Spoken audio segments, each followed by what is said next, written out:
মানুষের মস্তিষ্ক এমন একটি পৃথিবী যা অনেকগুলো অনাবিষ্কৃত মহাদেশ এবং অজানা অঞ্চলের বিস্তৃত অংশ নিয়ে গঠিত, এবং এটি হল পৃথিবীর সর্বাপেক্ষা জটিল বস্তু।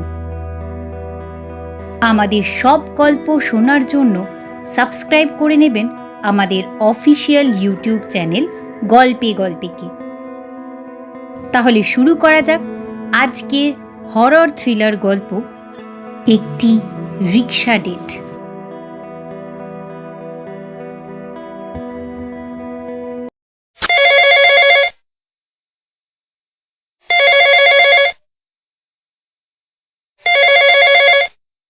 দূর, ময়ূরী ফোনটা ধরছে না কেন?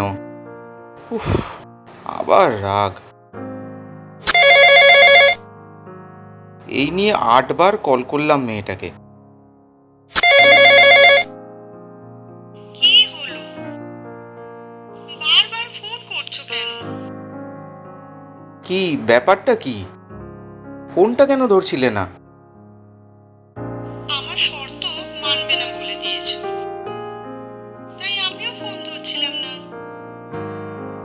এগুলো কি ছেলে মানুষই বলো তো ময়ূরী?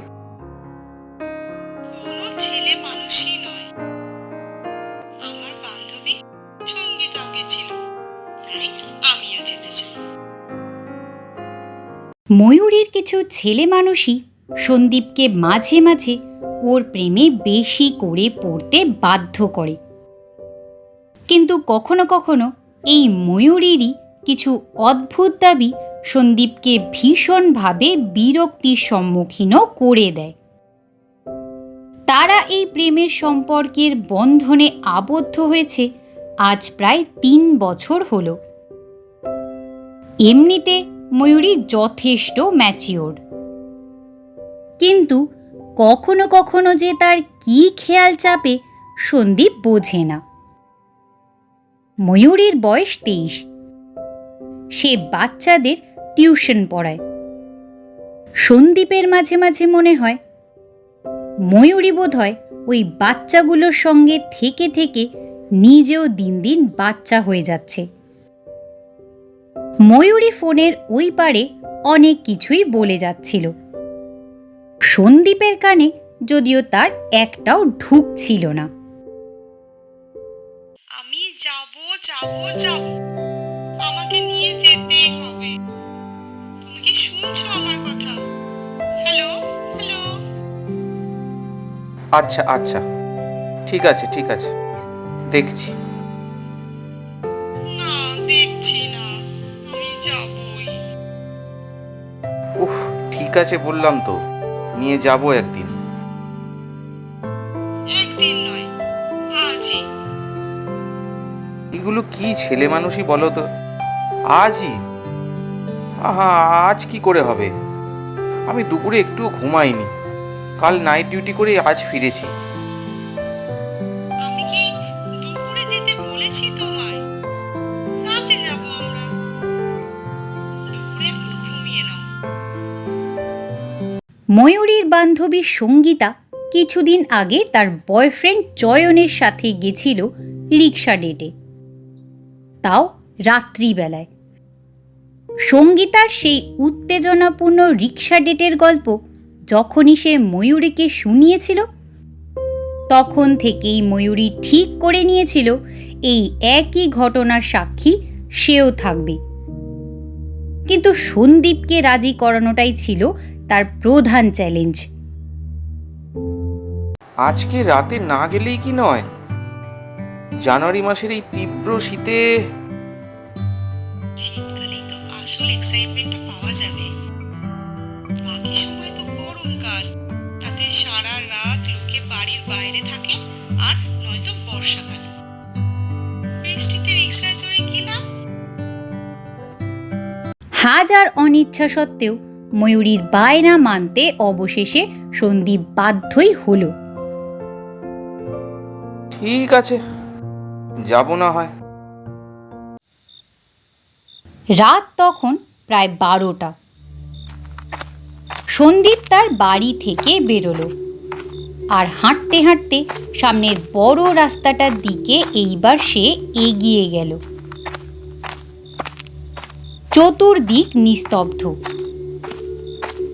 শীতকালে এমনিতেই রাত 9টাতেই প্রায় সব কিছু বন্ধ হয়ে যায়, আর এখন তো সেখানে রাত 12টা। সন্দীপ ময়ূরীকে ফোন করলো।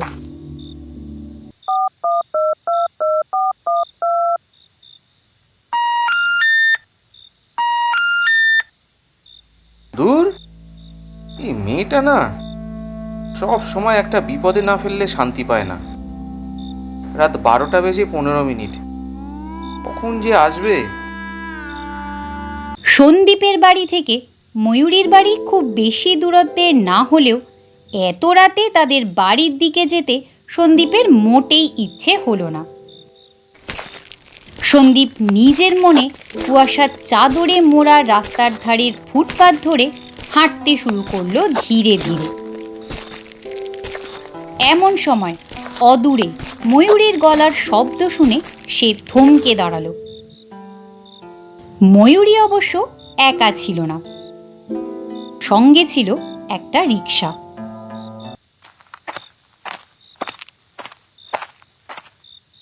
এত দেরি করলে হয়? কাল আমার আবার অফিস আছে। জানি তো, তাই তো ঝট করে বাড়ি থেকে বেরিয়ে এই রিক্সাওয়ালাটাকে পাকড়াও করলাম। এটার জন্যই একটু দেরি হয়ে গেল আর কি। তোমার মাথায় যে কী সব ছিট ওঠে না মাঝে মাঝে, হঠাৎ হঠাৎ ছেলে মানুষই। সন্দীপ আর ময়ূরী এইবার ময়ূরীর সঙ্গে করে আনা রিকশায় উঠে পড়ল, আর তাদের ওঠার সাথে সাথেই রিকশাটাও চলতে শুরু করলো।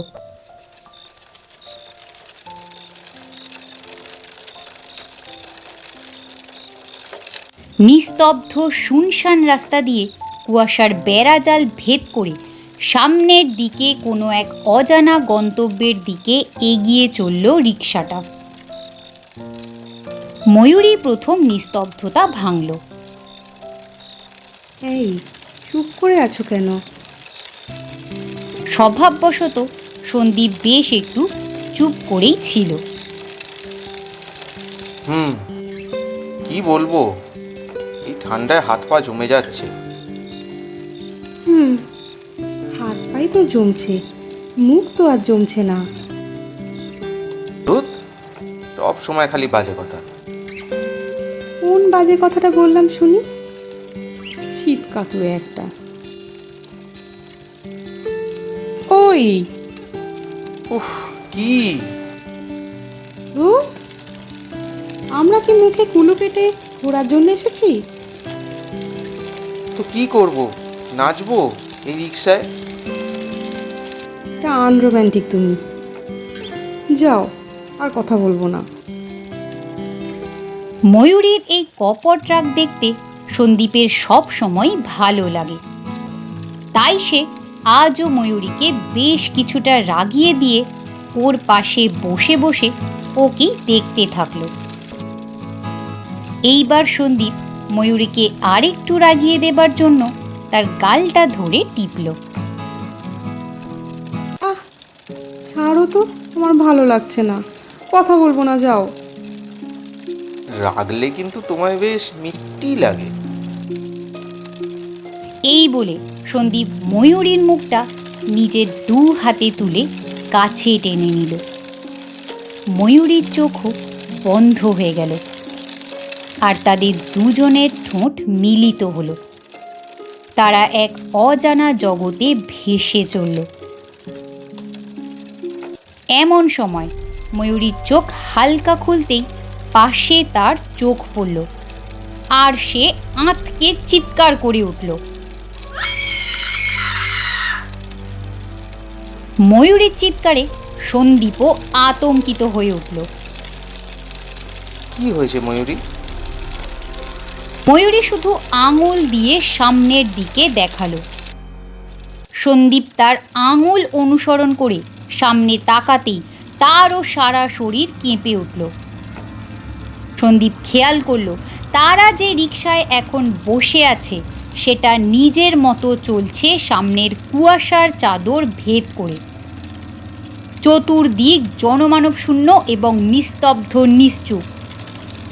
আর তাদের একেবারে সামনে বসে থাকা রিক্সা চালকের মুখ এখন তাদেরই দিকে। অর্থাৎ সেই রিক্সা চালকের শরীর তখন সামনে ফিরে রিক্সা চালাচ্ছে, কিন্তু তার মুখমণ্ডল তার ঘাড়ের কাছ থেকে মুচড়ে পিছন ফিরে এখন সন্দীপ আর ময়ূরীকেই দেখছে। আর সেই মুখমণ্ডল ছিল বিকৃত, যার মুখের একটা অংশ ছিল সম্পূর্ণ থ্যাতলানো, যেখান থেকে ঘিলু বেরিয়ে তার সমস্ত মুখ দিয়ে গড়াচ্ছিল। ময়ূরী প্রায় অচৈতন্য হয়ে পড়েছিল এই দৃশ্যে। সন্দীপেরও সারা শরীর তখন থরথর করে কাঁপছে। সন্দীপের একবার ইচ্ছে হলো ময়ূরীর হাত ধরে টেনে নিয়ে চলন্ত রিক্সা থেকে ঝাঁপ দেয়, কিন্তু তাদের রিক্সাও যেন এখন আর মাটির ওপরে নেই, সেটাও যেন শূন্যে এখন ভাসছে।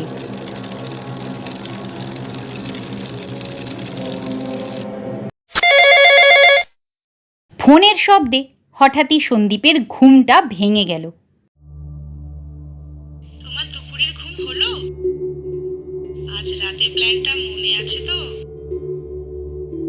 সন্দীপ কোনো উত্তর দিতে পারল না। হ্যালো, শুনছো? হ্যাঁ হ্যাঁ, শুনছি। এখনো কি ঘুমের ঘোরে আছো? সন্দীপের ভেতরটা তখনও কাঁপছিল। এ কেমন অদ্ভুত স্বপ্ন ছিল? হ্যালো, ধুর, ঘুমিয়েও স্বপ্ন দেখে, জেগেও স্বপ্ন দেখে। এইবার তো জাগো, আর আমার কথার উত্তর দাও তো। হ্যাঁ শুনছি। ময়ূরী, বলছিলাম যে আজ কি যেতেই হবে? হ্যাঁ, যেতেই হবে, তাও আজই। তোমাকে সেই কবে থেকে বলে আসছি, তুমি এতদিন রাজি হওনি। আজ অনেক কষ্টে রাজি হয়েছো, এরপর কখন মত বদল করে নাও। তাই আজ রাতেই যাচ্ছি আমরা, আমাদের রিক্সা ডেটে। সন্দীপের যেন আরও অনেক কিছুই বলার ছিল ময়ূরীকে, কিন্তু ময়ূরীর এত ওজোর আপত্তির সামনে তার কোনো কথাই টিকল না।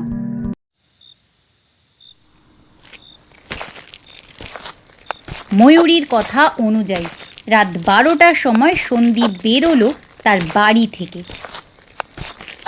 বাড়ি থেকে বেরিয়েই সন্দীপ ময়ূরীর নাম্বারে ফোন করলো এইবার।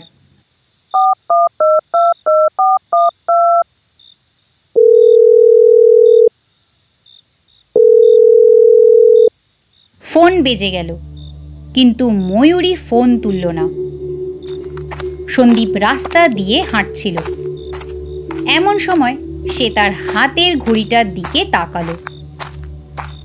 রাত 12টা বেজে 5 মিনিট। সন্দীপ বেশ অবাক হলো। তার মনে হচ্ছিল সে বেশ অনেকক্ষণ ধরেই হাঁটছে, কিন্তু মাত্র 5 মিনিটই হয়েছে। সন্দীপ তার বাড়ির রাস্তা ছেড়ে বড় রাস্তায় উঠেছে অনেকক্ষণ। সে হাঁটছিলই, এমন সময় তার চোখ পড়ল রাস্তার উল্টো দিকে। কুয়াশায় মোড়া আবছায়া ল্যাম্পপোস্টের আলোর মধ্যে সে দেখল একটি রিক্সা দাঁড়িয়ে আছে। সন্দীপের বেশ অদ্ভুত অনুভূতি হলো। সাধারণত শীতকালে এত রাতে রাস্তাঘাট নিশুতি থাকার কথা। রিক্সা চালকেরাও সাধারণত এত রাতে বাইরে থাকে না। এই সবই ভাবছিল সন্দীপ মনে মনে। এমন সময় একটি মেয়েলি কণ্ঠে সন্দীপের হুঁশ ফিরল। এই তো চলে এসেছি। এত দেরি করলে কেন? কোথায় দেরি, মাত্র রাত 12টা বেজে 10 মিনিট। যাই হোক, চলো চলো। কিন্তু যাবেটা কোথায় সেটা তো বলো। কেন? রিক্সা ডেটে? এত রাতে রিক্সা কোথায় পাবে, তার উপর আবার শীতকাল। ওই তো রাস্তার ওপারেই তো একটা রিক্সা দাঁড়িয়ে আছে। কি এক অদ্ভুত কারণে যেন সন্দীপের বুকের ভেতরটা কেঁপে উঠল। বলছিলাম যে যেতে কি হবেই? হ্যাঁ একদম। ময়ূরী আর এক মুহূর্ত সময় নষ্ট করল না, সোজা হেঁটে চলে গেল রাস্তার উল্টো দিকে, কুয়াশার চাদরে মোড়া ল্যাম্পপোস্টের আবছা আলোর মধ্যে দাঁড়িয়ে থাকা সেই রিকশাটার কাছে। সন্দীপের মন যেন আপ্রাণ চেষ্টা করছিল ময়ূরীকে বাধা দিতে, কিন্তু সন্দীপ জানত ময়ূরী তার বাধা মানবে না। সন্দীপ এক প্রকার হতভম্বের মতো দাঁড়িয়ে রইল রাস্তার এপারে, আর দাঁড়িয়ে দাঁড়িয়ে রাস্তার উল্টো দিকে থাকা রিক্সা চালক আর ময়ূরীকে সে এখন দেখছিল। কথা হয়ে গেছে, এবার চলো। ময়ূরী আর সন্দীপ এইবার রিকশায় উঠে পড়ল। রিকশাও চলতে শুরু করলো। ইস, আমার না ভীষণ মজা হচ্ছে, যেন মনে হচ্ছে কত দিনের স্বপ্ন পূরণ হচ্ছে। সন্দীপ যদিও চুপ করেই রইল, তার কি যেন একটা ঠিক মনে হচ্ছে না। কি হলো বলো তো, এত চুপচাপ কেন? তোমার ভালো লাগছে না? না হ্যাঁ, ভালো লাগছে। কথা শুনে মনে হচ্ছে না, কোনো এক্সাইটমেন্টই নেই তোমার। দূর। ময়ূরী, কথা বলবো না, যাও। আমার যে একটা কথা বলার ছিল ময়ূরী। এইবার এইটা বলে বসো না যে তুমি অন্য মেয়ের প্রেমে পড়ে গেছো আর আমার সঙ্গে থাকতে চাও না। সেসব নয় ময়ূরী, ব্যাপারটা সিরিয়াস। আমি আজ দুপুরেই একটা খুব খারাপ স্বপ্ন দেখেছি ময়ূরী। তোমার খারাপ স্বপ্ন মানেই তো ভূত, না হলে বাঘ। এই রাতে শহরে ভূত এলেও বাঘের আসার কোনো সম্ভাবনাও নেই কিন্তু।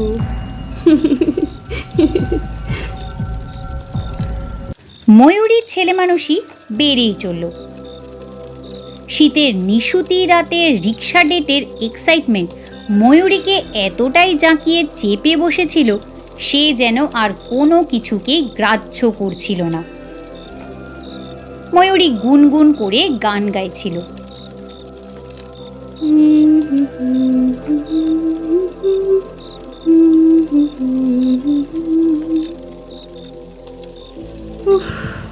এইবার তোমার ভয় বা দুঃখ যেটাই হচ্ছে সেটা একটু কমাও প্লিজ।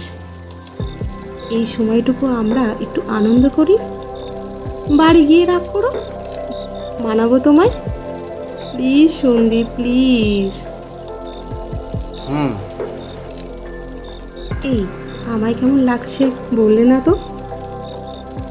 খুব মিষ্টি লাগছে তোমায় ময়ূরী, সব সময়ের মতোই। ময়ূরী এইবার সন্দীপের ঘাড়ে মাথা রাখল।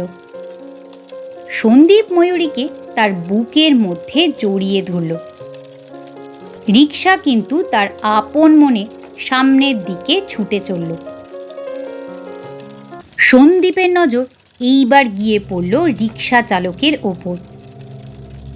সন্দীপ যেন কি একটা অশনি সংকেত পাচ্ছে সেদিক থেকে। তার বারবার মনে হতে থাকলো, দুপুরের স্বপ্নটা যদি সত্যি হয়, যদি সত্যি এই রিক্সা চালক তার বীভৎস মূর্তি নিয়ে তাদের সামনে এসে হাজির হয় ঠিক দুপুরের স্বপ্নটার মতো। ময়ূরীর কাঁধে হাত রেখে তাকে বুকের মধ্যে চেপে ধরেই সন্দীপ এই সব কথাই ভাবছিল। এমন সময় তাদের রিক্সাটা হাইওয়ের ওপর উঠে এলো। সন্দীপের বুকের ভেতরটা এখন এক অজানা আতঙ্কে কাঁপছিল। এই কি হলো? কোনো কথাই বলছো না কেন? আর তোমার বুকের ভেতরটা এত জোরে জোরে ধুকপুক করছে কেন? কি হয়েছে? কিসের টেনশন করছো? ময়ূরী, কিছু বলার আছে। কি বলবে বলো? কদিন আগে আমি একটা দুর্ঘটনা ঘটিয়ে ফেলেছি।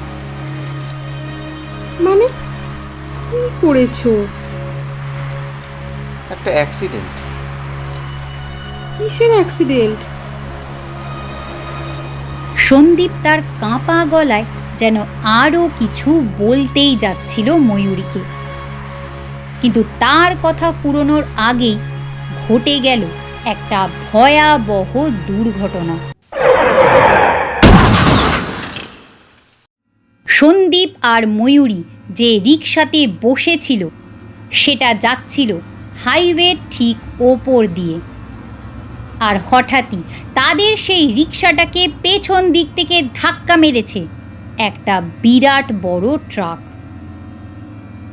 সন্দীপ শুধু দেখল রিকশাটা রাস্তার একদিকে গিয়ে ছিটকে পড়ল, আর সেই সাথে ময়ূরীও গিয়ে পড়ল সেই রিকশার চাকার ভাঙা স্পোকের ওপর। আর সেই ভাঙা স্পোকই এখন ময়ূরীর হার্ট ভেদ করে বেরিয়ে এসেছে তার শরীরের বাইরে। সন্দীপ ছিটকে পড়েছে রাস্তার অন্য প্রান্তে। তারও সমস্ত শরীর এখন রক্তাক্ত। তার শরীরে সেই শক্তি নেই যে সে ছুটে গিয়ে ময়ূরীকে উদ্ধার করবে। এই সবের মধ্যে সে তাকিয়ে খেয়াল করল রিকশা চালকও রাস্তার অন্য প্রান্তে নিথর অবস্থায় পড়ে রয়েছে। সন্দীপ জ্ঞান হারালো।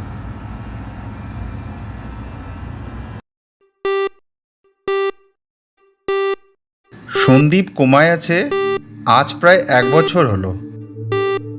কবে ওর জ্ঞান ফিরবে সেই গ্যারান্টি এইভাবে তো দেওয়া সম্ভব নয়। হাসপাতালে আছে।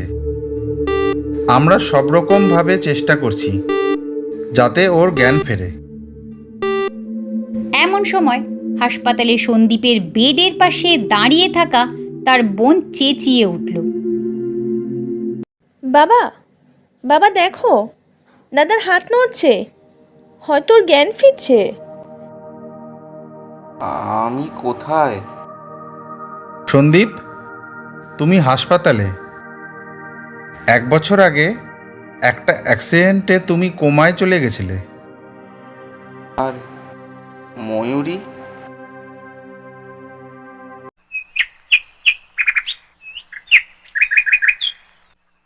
সন্দীপের জ্ঞান ফিরেছে আজ প্রায় 7 দিন হলো। সে এখন তার বাড়িতে, কিন্তু কেউ তাকে তার অ্যাক্সিডেন্ট নিয়ে কিছুই বলছে না। বোন, শোন। বল। সবাই এত লুকোচুরি কেন করছে? আমার অ্যাক্সিডেন্টের ব্যাপারে কেউ কোনো কথা বলছে না কেন বলতো?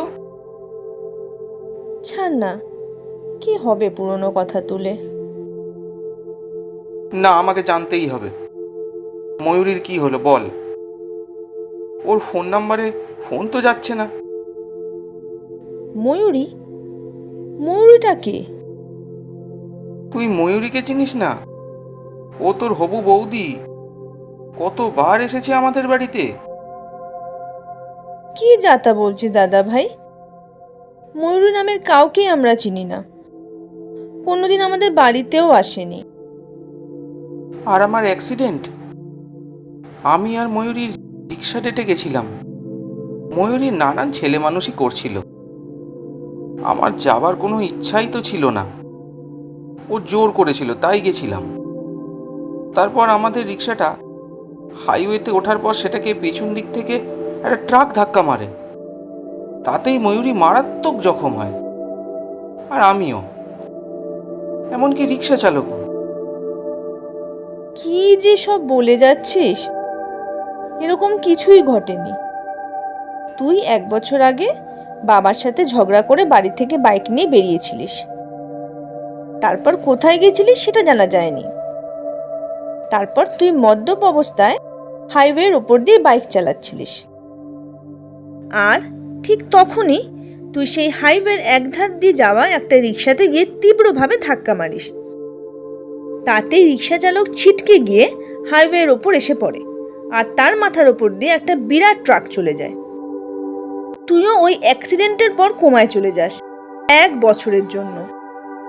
ওই এলাকাতে, মানে হাইওয়ের ধারে, কোনো মেয়ের বডি পাওয়া যায়নি। তাহলে ময়ূরী শুধুই কি আমার স্বপ্ন?